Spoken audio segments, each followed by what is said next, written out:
Mani 2004. Viattoman näköinen vetojousi. Kuka voisi arvata, että sen päässä lymyilee niin kutsuttu emäkerpo?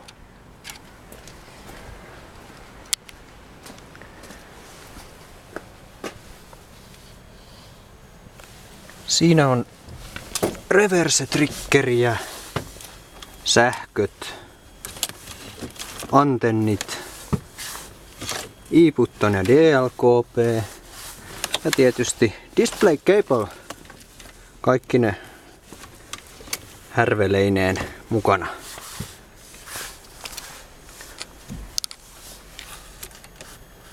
Katsotaanpa, sujahtaako se tuosta läpi. Mitäänhän tänne ei ole vielä tuotu.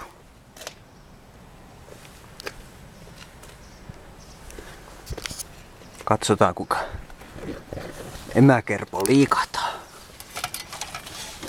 Tule.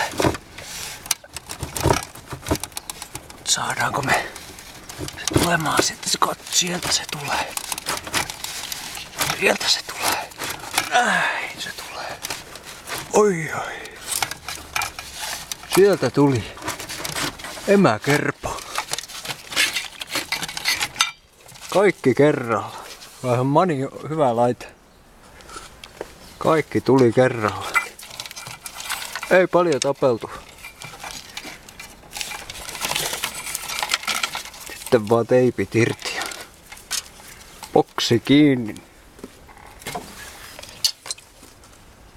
Adeaksi.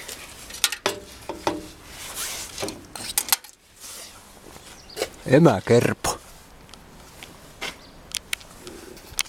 Kerpo.